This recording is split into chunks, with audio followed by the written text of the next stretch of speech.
안녕하십니까. 오늘은 지난 시간에 이어서 청산 선사님의 예언에 대한 말씀을 드리겠습니다. 지난 시간에는 선사님에 대한 소개와 그리고 예언 중에 84년도 대갑자라고 하는 의미, 그리고 국선도에 대한 예언에 대한 말씀을 제가 드렸고요.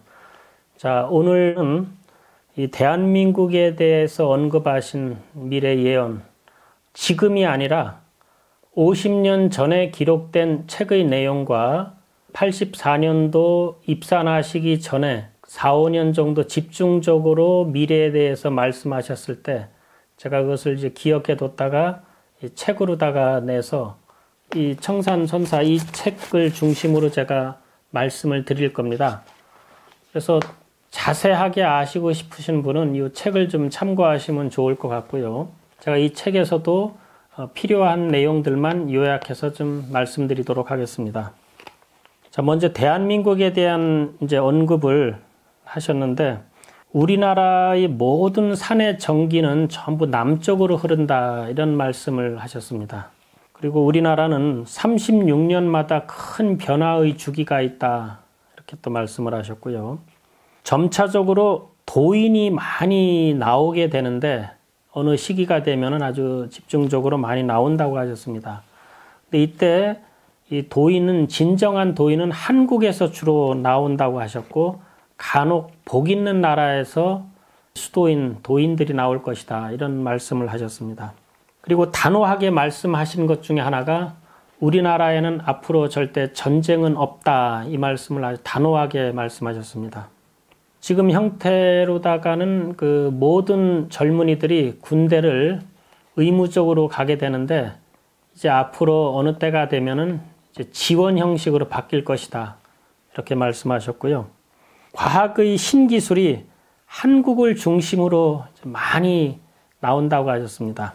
하버드나 예일대, 캠브리지 정도 이렇게 아주 세계적으로 유명한 대학을 나온 사람들에 대해서는 어느 정도 인정을 하지만 앞으로 대학을 나오건 안 나오건 똑같다라고 하는 말씀을 하시면서 이제 그런 시기가 앞으로 도래하게 될 것이다, 이런 말씀을 하셨습니다. 외국인들하고 대화를 할 적에 지금도 물론 번역기 기계가 나와 있습니다만 앞으로는 성능이 상당히 좋아져서 외국인들과 소통을 할 적에 전혀 문제가 없을 정도의 그런 기계가 나와서 그것으로 다 이제 소통을 한다, 이런 또 말씀을 하셨고요. 우리나라의 강은 용이 숨어있는 형국으로 다 이루어졌다라 그럽니다. 그 용 모양으로 봤을 때 눈에 해당하는 자리가 충남에 있는 금산이라 그럽니다. 그 인삼으로 유명한 금산 아시죠?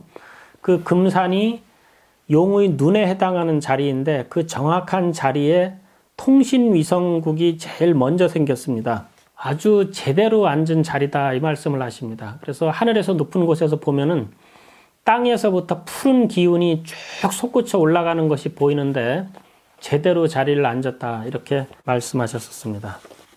자, 그리고 신라 경주 그러면은 뭐 누구나 다 아실 겁니다. 거기에서 이제 그 신라라고 할 때 그 신라가 셀신자의 편라자가 되는데 이 말은 앞으로 쓰일 말이다, 이렇게 말씀하셨어요. 그래서 제가 여쭤봤죠. 그 말이 무슨 의미입니까? 그랬더니 선사님 하신 말씀이 지금 정부의 시책으로다가 신라 경주시에는 높은 건물을 못 짓게 돼 있고 가급적이면은 건물을 옛날식으로다가 한옥으로다 짓는 것을 권장하고 또 그렇게들 많이 지금 짓고 있는데 이것은 사람이 하는 것이 아니라 하늘에서 다 시켜서 하는 것이다, 이 말씀을 하시면서 앞으로 경주에는 세계적인 국제공항이 들어선다고 하셨습니다. 대양의 기운을 받아서 비행기가 그쪽에 안착을 하고 다시 대륙의 기운을 받아서 날아가게 되는 그런 세계적인 공항이 될 것이다, 이런 말씀을 하셨고요. 또 이 비행기가 나왔으니까 말씀을 드리는데 앞으로의 비행기는 갈 거리만큼 제자리에서 그대로 높이 오르게 된 상태에서 내려앉는다 그럽니다. 지금 요즘 뭐 드론 뭐 아실 겁니다. 드론이 그대로 수직 상승하는 것과 같이 비행기 자체가 이제 앞으로는 그대로 갈 거리만큼 올라갔다가 내려가기 때문에 시간이 상당히 이제 단축된다 이런 말씀을 하셨습니다. 자, 그리고 옛날서부터 계룡산 도읍이라고 해서 신도안을 많은 예언가들이 지적을 하고 또 무수한 그 풍수지리 하는 분들도 말씀을 하셨는데 그런 말씀을 쭉 들으시다가 어느 날인가 남계룡도 있지만 북계룡도 있다라는 말씀을 하시면서 남계룡은 좀 작고 북계룡은 아주 큰 곳이 있다 이 말씀을 언급하셨습니다. 점차적으로 우리나라가 이제 국군이 승하면서 지난 시간에 말씀드렸죠. 84년 갑자년부터 국군이 이제 승하게 되는데 모든 세계의 문화 중심이 이제 한국으로다가 집중이 되고 우리나라의 모든 문화가 이제 세계에 이렇게 보급이 되고 정신적인 지도자의 역할을 하게끔 서서히 이제 변화가 된다 이런 말씀을 사부님께서 입산하시기 전에 많이 말씀을 하셨습니다.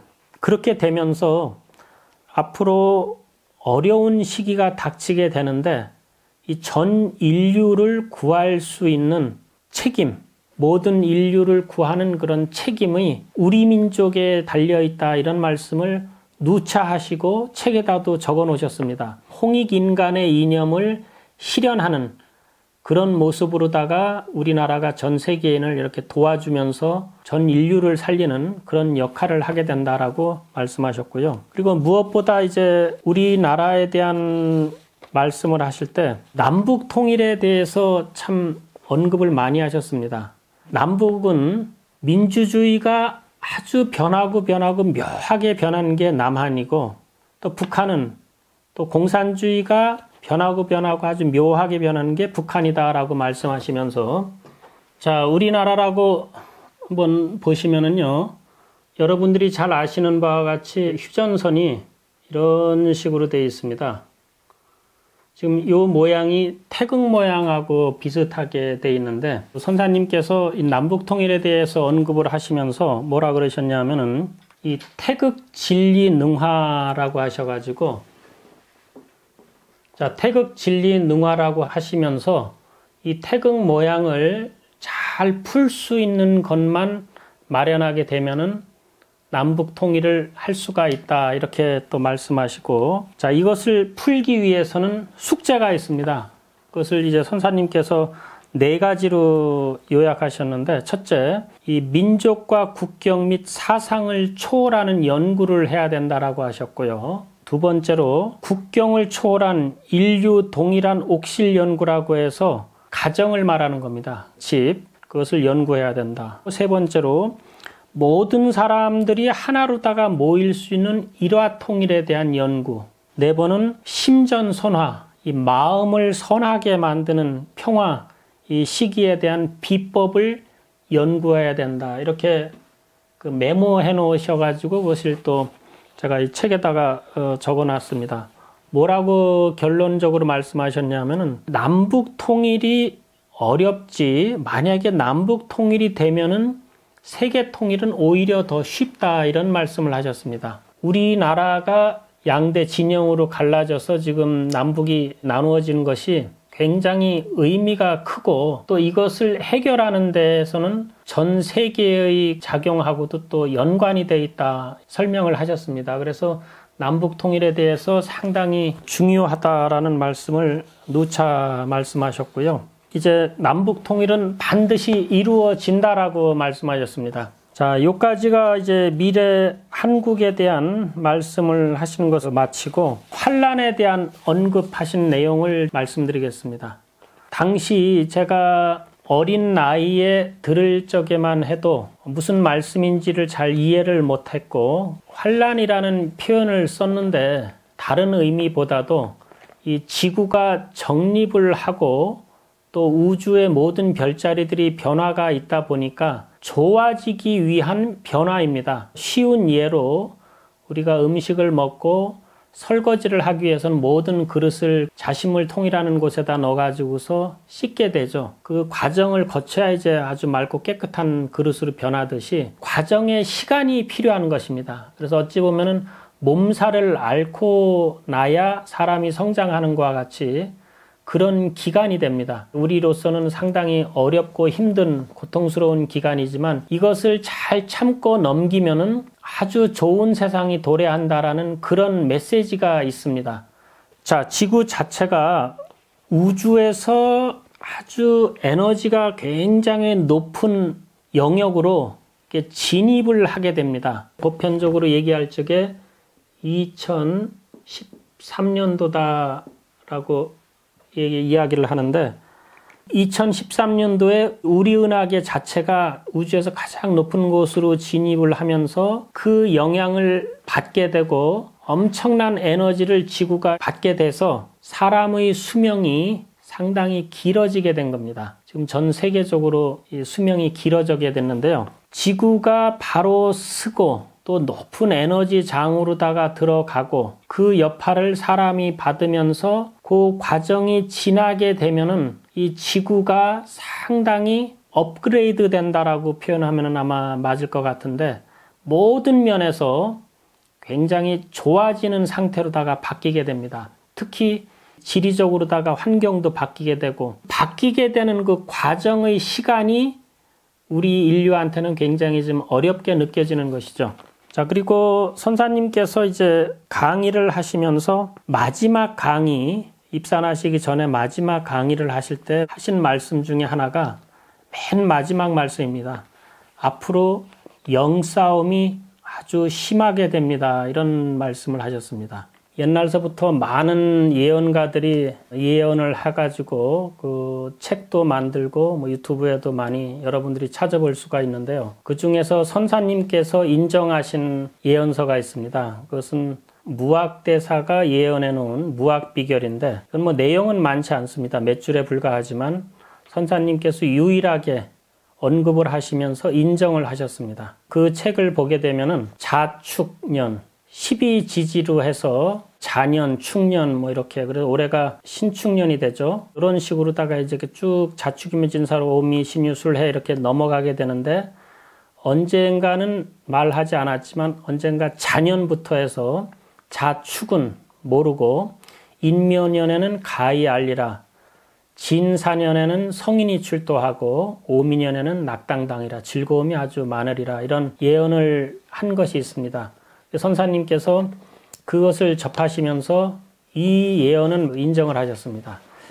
그 내용을 설명하시면서 저한테 하신 말씀이 이 자년부터 시작을 해서 어려움이 있게 되지만 4, 5년 뒤에는 기라성 같은 인재들이 모이게 되고 7년까지 사는 사람은 살고 10년 되면은 안정될 것이다. 이런 말씀을 하셨는데 쉽게 설명을 드리면은 자, 이렇게 12지지가 있다라고 하면은 요 자축년에는 잘 모르고 인묘년에는 가히 알리라 진사년에 성인이 출도하니 오미년에는 즐거움이 당당하리라. 자, 여기까지가 이렇게 예언이 되어 있습니다. 근데 선사님이 이제 이것을 접하시면서 인정을 하셨다고 제가 말씀을 드렸죠. 그러면서 선사님은 뭐라 그러셨냐면은 이 자년부터 시작을 해가지고 어려움이 있게 되지만 이 4, 5년 뒤에 이때쯤부터는 기라성 같은 인재들이 나온다고 하셨습니다. 그 기라성 같은 인재들이 나와가지고 좋은 에너지로다가 자꾸 이렇게 될 수 있도록 인재들이 이제 그 역할들을 하게 된다는 것이죠. 그리고 7년, 1, 2, 3, 4, 5, 6, 7년까지를 기점을 두셔가지고 이때까지 어렵지만 사는 사람들은 이 이후에는 잘 살게 되고 10년 되면은 모든 것이 이제 안정될 것이다. 이렇게 말씀하셨습니다. 다시 한번 말씀드리면은요, 이 자년부터 시작해서 4, 5년 뒤에 많은 인재들이 나오게 되고 7년까지가 고비인데 이때를 잘만 넘기게 되면은 서서히 7년 이후부터는 이제 환란이 끝나게 되면서 10년 되면은 거의 안정이 될 것이다. 이런 말씀을 하셨다는 겁니다. 그리고 이 환란 기간에는 제일 사람들이 위험에 처하게 되는 것이 바이러스, 이 질병인데 질병으로다가 사람들이 많이 죽고 또 두 번째로는 이제 천재지변입니다. 이 재난을 겪게 되게 되는데 이것으로다도 사람들이 많이 죽게 되는데 그래도 병 때문에 바이러스로다가 사람들이 많이 죽게 될 것이다 라는 예언을 오래전에 하셨습니다. 그리고 또 한 가지 세계적 전쟁에 대해서는 언급을 안 하셨는데 대신에 핵은 터진다라는 말씀을 하셨습니다. 전쟁이 아니라 지각 변동에 의해 가지고 모든 핵들이 지금 지하 속에 있는데 지각 변동으로 인해 가지고서 핵이 터지지 않나 하는 생각을 제가 하고 있습니다. 자, 그렇게 되면은 많은 오염이 아마 될 겁니다. 그래서 이러한 재앙으로 해 가지고 타너스님께서는 지구에 2분의 1이 죽을 것이다 라고 예언을 하셨는데 우리 선사님께서는 내가 볼 적에는 3분의 1이다 라고 말씀하셨습니다. 3분의 1이라고 해도 상당히 많은 숫자죠. 어려운 환란이 어쩔 수 없이 거치게 되는데 이것을 이제 슬기롭게 잘 넘겨야 되리라고 생각을 합니다. 그리고 이 3분의 1이라고 할 때 어느 정도 약이 도움이 된다라고 또 말씀하셨습니다. 그리고 이제 바이러스에 대해서 말씀을 하셨는데 이 바이러스는 사람 몸의 진동수와 연관이 되어 있다라고 말씀하셨습니다. 바이러스는 의식이 있는데 어떤 의식이냐 하면은 자신이 가지고 있는 진동수와 사람이 가지고 있는 진동수에서 만약에 진동의 에너지 힘이 바이러스보다 약하게 되면은 이 바이러스를 못 이겨 가지고 깊은 병이 걸리면서 이제 죽음으로 이르게 되는데 내 몸에서 스스로 에너지를 일으켜서 진동수를 높이게 되면은 설령 바이러스가 들어와도 그것을 이겨낼 수 있는 몸이 되는 것입니다. 그래서 이 진동수를 높이도록 해주는 것이 하나의 관건이 됩니다. 그래서 여러분들이 앞으로 수련이 왜 필요한가 하는 것을 이제 스스로 깨닫고 많은 사람들이 수련을 하시게 되는데 이 수련이라고 할 때 단전 호흡을 하게 됩니다. 저희 국선도 수련에서는요. 이 단전 호흡을 하게 되면은 제가 설명드렸던 이제 전전이라고 말씀을 드렸죠. 전전이라고 할 때 이것이 바로 단전을 의미해서 이제 전전을 정각하는 자가 생자가 된다 이런 말씀을 하셨습니다. 그래서 이제 전전, 이 단전 호흡이 무엇이다라는 것을 깨달아서 그것을 실행하는 사람이 살아남는다라는 말씀입니다. 이것을 전해주기 위해서 스승님으로부터 명령을 받아서 세상에 나오셔서 국선도를 전파하신 겁니다. 그래서 여러분들이 얼마나 이것을 받아들이실지는 제가 모르겠습니다만 이것은 진실이니까 받아주시면 좋으리라 생각을 합니다. 그래서 뭐라고 말씀하셨냐 하면은 앞선 자가 뒤선 자만 못하고 눈뜬 자가 눈 감은 자만 못하다. 이것을 깨닫지 못하면 그렇게 된다라는 겁니다. 그래서 여러분들께서 선사님의 메시지를 잘 받아들였으면 하는 바람입니다. 그리고 바이러스가 직선으로다가 쭉 되는 것이 아니라 굴곡을 타게 되면서 이렇게 자꾸 되는데 앞으로 점차적으로 잠복기가 줄어들게 됩니다. 그래서 어느 단계로 접어들게 되면은 아침에 병이 걸리면은 저녁 때 사망을 하게 되는 정도로다가 짧아집니다. 점점. 자, 이때가 되면은 많은 사람들이 단전호흡이 좋다라는 것을 뒤늦었지만 깨닫게 돼서 넓은 공간만 있으면은 이제 수련을 하게 된다라고 예언하셨습니다. 자, 여기에서 조금 희망적인 것은 외국인들이 봤을 때 대한민국은 피난처와 같다라고 말씀하셨습니다. 그래서 한국은 그래도 세계에서 가장 많은 사람들이 살아남게 될 것이다 라고 하셨고요. 이렇게 어려운 시기가 되면은 두 가지가 부족하게 된다라고 말씀하셨습니다. 이 두 가지는 제가 이 자리에서는 말씀을 못 드리겠고요. 이것은 개인적으로도 생각해 봐야 될 문제이고 정부 차원에서도 한번 고민해 봐야 될 문제입니다. 자, 그리고 또 희망적인 것이 있습니다. 아까 자축인묘 이렇게 제가 설명을 드리면서 요 4, 5년 뒤에 기라성 같은 인재들이 나온다라고 말씀을 드렸는데 역사적으로 봐도 아주 혼란기 때의 인물들이 나오지 않았습니까? 지금 전 세계적으로 어려울 때 가장 어려워지는 시기에 이제 이 많은 진인들이 나오게 됩니다. 이 진인이라는 의미는 이 참된 사람들이 나오게 됩니다. 이분들은 진정으로 내 몸보다도 남을 위해서 이 세상을 구제하기 위해서 나타나는 사람들인데 아주 무수한 사람들이 나오게 된다는 것이죠. 이분들이 그 이전까지의 모든 문명을 이제 잠재우고 새로운 신문명을 향해서 개척하게 됩니다. 우리나라에서 가장 많이 나오고 복 있는 나라에서 이제 인물들이 올 것이다. 이렇게 말씀하셨습니다. 우리나라가 이제 모든 세상의 변화를 주도적으로다가 하기 때문에 전 세계의 지도자격이 되고, 그 다음에 우리나라의 그 국력이라는 것은 세계 제일로 변화하게 됩니다.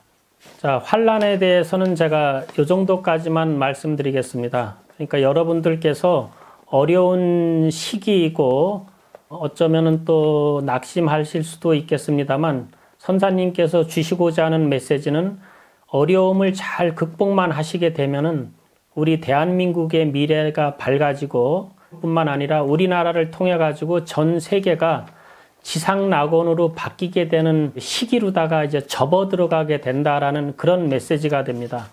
그러니까 여러분들이 어려우시더라도 좀 잘 참고 굳건히 넘어가 주시길 바랍니다. 네, 다음은 환란 이후의 세계 변화에 대해서 말씀을 드리겠는데요. 이 내용은 상당히 방대합니다. 그 예언해 놓으신 그 책 내용도 그렇고 또 설명해 주신 것도 방대하기 때문에 또 지금 시기에 또 그것은 굳이 그렇게 밝힐 필요가 없고 또 보시고자 하시는 분은 또 책을 통해서 얼마든지 보실 수가 있으니까 제가 오늘 이 자리에서는 간략하게 몇 가지만 말씀드리는 걸로 하고 마치도록 하겠습니다. 자, 우리 문명이라는 것은 사이클이 있습니다. 이렇게 변화가 되는데요. 이게 이제 물질 문명도 있고 정신 문명도 있습니다. 이 물질 문명과 정신 문명이 이렇게 이제 엇비슷하게 발달이 되다가 어느 때가 되면은 물질 문명과 이 정신 문명이 가장 피크를 이룰 때가 있는 시기가 있다라고 합니다. 이 시기가 됐을 때 이것을 사람의 지혜로 그것을 그대로 유지시킬 수가 있는데 이것이 우리에게 돌아오는 환란 이후의 세계가 바로 이 시점이 된다라고 하셨습니다. 그래서 물질 문명은 고도로 발달하게 되고 그거와 마찬가지로 정신 문명도 같이 최상의 정신 문명을 유지하면서 간다는 것이죠. 그러면서 모든 것이 다 사람 위주로다가 되기 때문에 그것을 이제 도에서는 인체주의라 그럽니다. 자, 도에서는 인체주의라고 해서 사람들이 가지고 있는 이념적인 것, 정치적인 것, 그다음에 모든 사상, 종교 이런 거하고는 아무 상관없이 몸이 있는 사람은 존중된다는 것입니다. 그러니까 사상과 아무 상관이 없는 것이죠. 자, 몸이 있으면은 존중받아야 된다라는 이 인체주의에 입각해서 모든 것이 다 정신적이나 물질적인 것이 다 발달되기 때문에 미래는 상당히 지상낙원과 같이 바뀌게 된다라는 것입니다. 그 와중에도 자꾸 전쟁을 일삼는 나라가 생기게 되면은 스스로 자멸하게 된다라고 말씀을 하셨고요. 그것을 열화장난 필망경이다라고 말씀하셔가지고 열화, 화기를 자꾸 일으켜가지고서 장난치는 사람들은 망하게 된다. 이제 이런 표현을 하셨습니다. 그리고 모든 이제 세계적인 무기들은 전부 이제 농기구로 바뀌게 돼서 생활에 필요하게끔 바뀌게 되고요. 유엔이 영법대가 된다라고 하셨습니다. 이 영법대라는 것은 뭐냐면은 영원히 바뀌지 않는 이 법을 말하게 되는데 이 영원히 바뀌지 않는 법이 생기면서 모든 인류가 이 법에 따라서 살게 됩니다. 이것을 이제 어떻게 설명을 하셨냐면은 앞으로 미래에는 전 세계가 하나로다가 서서히 통일이 되는데 6개 대륙으로 다 나누어지게 되죠. 지금도 6개 대륙으로 다 있습니다만 6개 대륙을 다스리는 사람들이 앞으로는 여성이 된다라 그러셨습니다. 6명의 여자가 6개 대륙을 다스리게 되는데 그동안에 다스렸던 방식이 아니라 이때는 수직 구조는 없어집니다. 거의 수평 구조가 됩니다. 네, 다음은 앞으로 비행기가 이렇게 수직 상승해서 갈 거리만큼 올라갔다가 내려간다라고 말씀을 드렸는데요. 밀월여행이라는 표현 아시죠? 결혼하고 나서 신혼여행을 갈 적에 밀월여행을 간다라고 하셨는데 선사님께서 하신 말씀이 그 밀월여행이 실제 앞으로 이루어진다라고 말씀하시면서 미래에는 많은 사람들이 결혼을 하고 밀월여행을 갈 적에는 달나라로 가게 된다라고 합니다. 그 밀월할 때 그 월자가 달월자죠. 그래서 이 말은 미래에 쓰일 말이다. 이런 말씀을 하셨고요. 자, 그리고 미래에는 선과 악 중에 악은 없어지게 되고 선만 남게 되는데 이 선 안에 이제 선과 악이 또 나누어진다라고 합니다. 여기에서 이 선의 입장에 해당되는 악은 옛날 악의 입장에서 봤을 적에는 선이라는 것이죠. 이렇게 변화가 된다라고 말씀을 하셨습니다. 마지막으로 제가 이 말씀을 드리고 마치겠습니다. 판은 다 나와 있다라고 말씀하셨어요. 그래서 이 판이라는 건 뭐냐면 이제 도수라고 표현을 하셨는데 이 점, 3, 7, 13, 23, 36 해가지고 쭉 나갑니다. 그래서 이 중심에는 어떤 사람들이 있고 그 이후에는 또 어떤 사람 이렇게 쭉 해가지고 이게 숫자가 있습니다. 숫자가 몇 명 쭉 있어가지고 그 불교의 12,000 도수라는 말 들어보셨죠? 금강산 도수라고 해서 12,000봉 도수를 이야기하는 분이 계시고 또 144,000명이라고 해가지고 또 기독교 도수가 있고 그런 것들이 다 해당이 되고 인원수가 벌써 그 판은 다 나와 있다라고 하는 그런 의미라고 저는 받아들였습니다. 그래서 이제 앞으로 국선도는 어디에 해당된다 이런 또 말씀도 하시고 그리고 어떤 마음을 가져야 이 중심 쪽으로다가 일을 하게 되고 사람들이 주로 이제 중심에서 일하게 된다라는 것은 이제 다 나와 있다라고 말씀하셔서 저는 어린 나이에 이 말씀이 무슨 말인가 이제 몰랐었는데 나중에 점차적으로 이제 이해를 하게 됐습니다. 네, 오늘은 드릴 말씀은 많습니다만 요 정도로 마치고 앞으로 또 기회를 만들어서 방대한 내용들을 정리해서 또 말씀드릴 기회가 있으리라 생각을 합니다. 지난 시간과 오늘 합쳐가지고 그 신년 특집으로 선사님과 선사님의 예언에 대해서 말씀을 드렸습니다. 다음 시간에는 수련에 대한 또 본격적인 설명을 드리도록 하겠습니다. 네, 감사합니다.